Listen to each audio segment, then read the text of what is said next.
So we start with an ankle complex, but all the time we're reinforcing posture. So hands behind the back, chin up, chest up, head is being lifted by a balloon. From here we get end range extension at the knee joint, so we squeeze the quads nice and tight. First movement is plantar and dorsiflexion, so just think toes to the floor, midfoot to shin. Just pump this out, 6 or 7 reps, all the time conscious of your posture. Once we've worked through this, we're going to go inversion and eversion, so think heels in, heels out, heels in, heels out. For a lot of people, if they're not used to this, the movement comes from the hips, so you can put hands on knees, heels in, heels out, heels in, heels out, heels in, heels out. From there we go full circles, then we reverse the circles,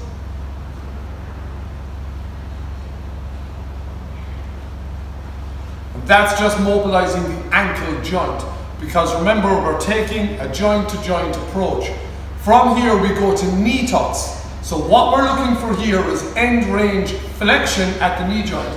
So we hug the heel to the bum. Chin up, chest up, head up.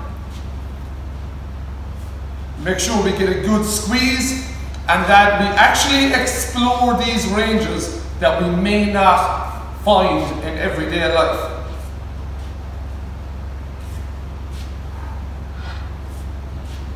Again, pick an arbitrary number of reps. I'm just demoing through the movements. From here we move to hips. So we go 90-90s. So we go left leg in, extension, extension. From here we move into a deck squat complex. So we start to do some rolling patterns. So what I'm going to do is I'm going to tuck my knees, chest, chest, chest, chest. Once I've worked through that, I straighten my legs and I fold from the hips. Now, at this position, I still want to maintain my spinal integrity. I don't want to roll forward. So think of moving from the hips forward, chin up, chest up, and posture. Crown of the head being lifted by a balloon.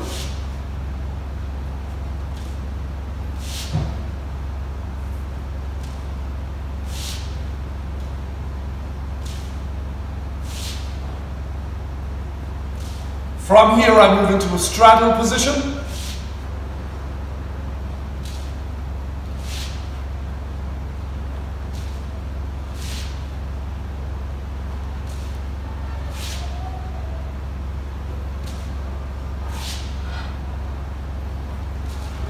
Then I finish this sequence by performing a full deck squat. A deck squat is where I roll from my back straight into a squat into my feet.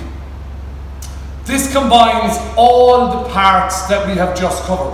If you don't have good ankle range of motion, if you don't have end range extension at the knee joint, you're going to find this very difficult to perform. But again, it's something that we're going to progress over time. So the deck squat, and I'm into my deck squat, and from here I stack. If I can't get that deck squat position, I come to here, just like this 90-90 position. So one leg in, one leg out, and I plant and try and stack. Once here, I go into lunge and lay back. So I lunge back.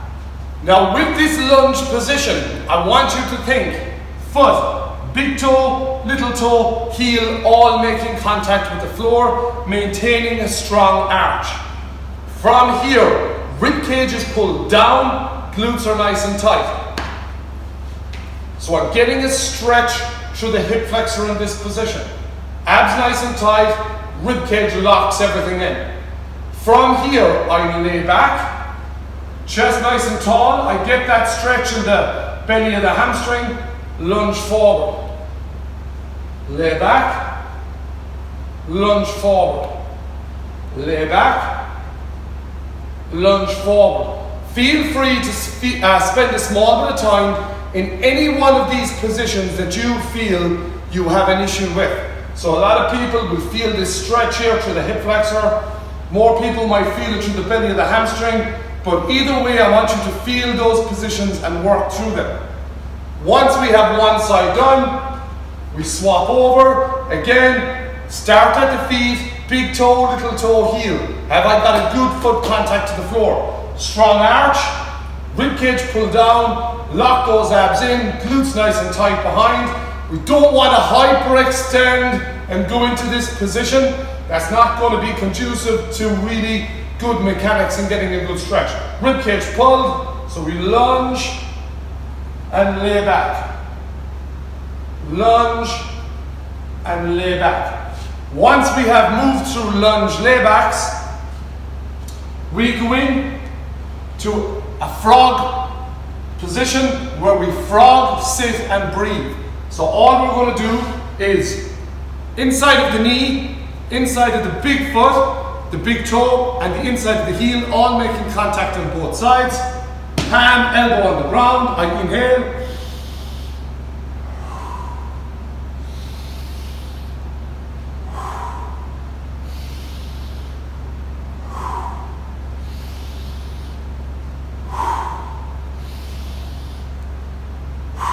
And I work through my reps in that position. We're going to open up the adductors and we're going to focus on breathing deep into the belly. From here we come to a 4-point position. So every time our hands on the ground, I want you to think strong hands, locked arms. From here we open up the fingers and we're going to start moving into the spine. So we're going to hump and dump. So all we want to do is hump up and then dump down. Hump up and dump down. Very similar to what the yogis call cat and camel pose. We're just mobilizing the spine, bringing each vertebrae through a range of movement. Again, that's quite a therapeutic position to find. Some people like to spend more time in that position and try and match your movement to your breath. So hump up.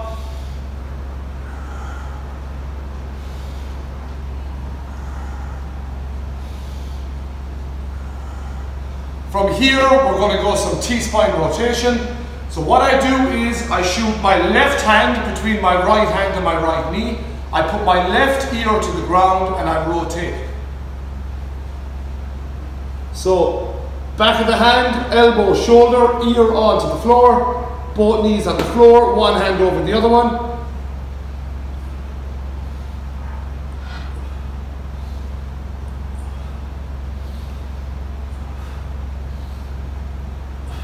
Once we're done, do the other side.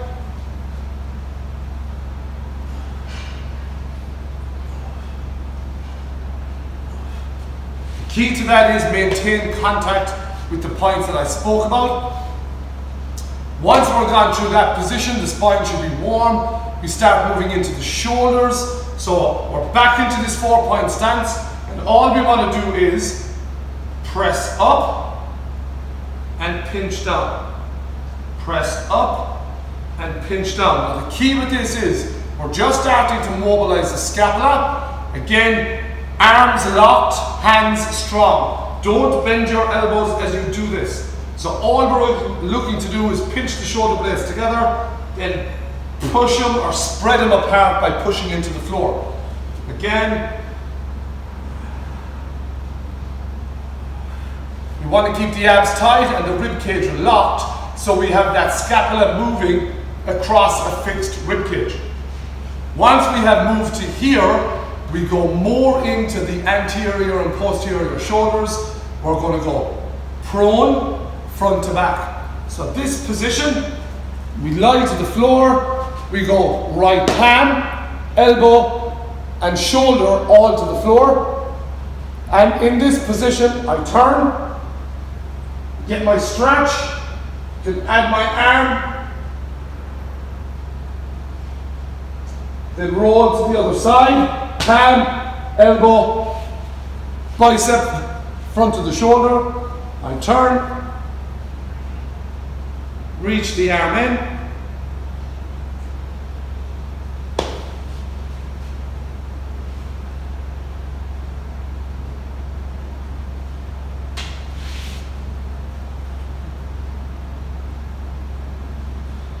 Once I have worked both sides, I work into pec minor. So I find the very same position, but now I flex the elbow joint at about 45 degrees, keeping all the points of contact.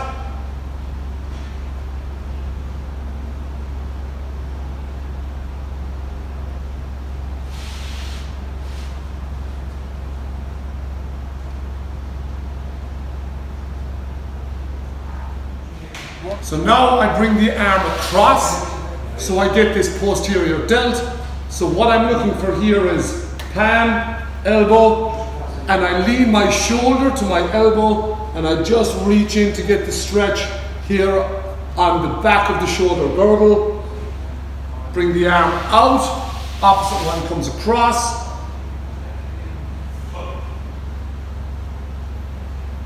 Bring the arm out, opposite one across. So I'm just working the back of the shoulder into that position.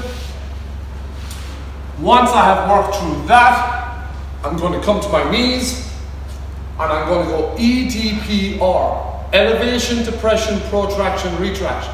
So I start in this position, I elevate, so I want my shoulders to float. I depress by pushing my hands down into my pockets. Elevate, to press, elevate, to press, protract, I come forward,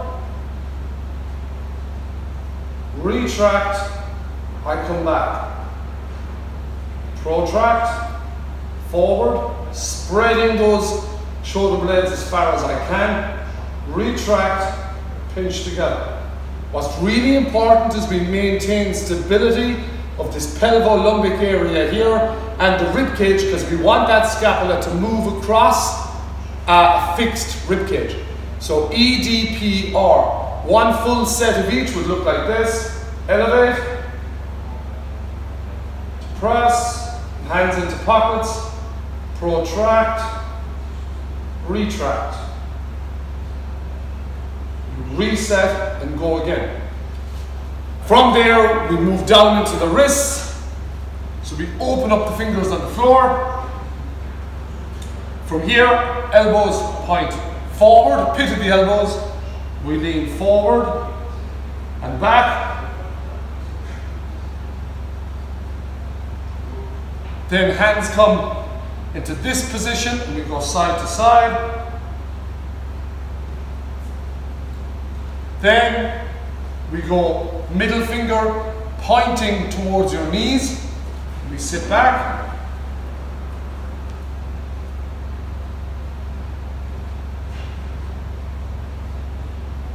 Then from here we go back of the hand to the floor.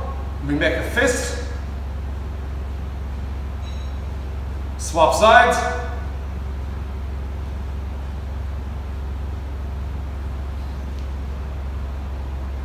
Then, from this position, we go back of the hand to the floor, back of the hand to the floor with both, make a fist, open up all the fingers, pivot, so now my hands are facing, my middle finger is facing my knees, make a fist, open up, go the opposite way, make a fist, open up, come back to the knees, make a fist, open up, face each other, make a fist, open up, come through. Then, to finish the sequence, find a position that you want to be skillful in. Okay, so it might be this lunge position, it might be a squat position, chest up, nice thoracic extension, and from there, just roll the wrists out, because that can be quite stressful on the wrist joint. Remember, with these drills, in particular the wrist work, we want to go from here to here, in very, very small, manageable amounts. So it's important that we don't overload the joints too quickly, too soon, because that will lead to niggles and inflammation and just the joint breaking down, and we don't want that to happen. So we just roll out the wrists, shake the arms out to our feet, and we're done.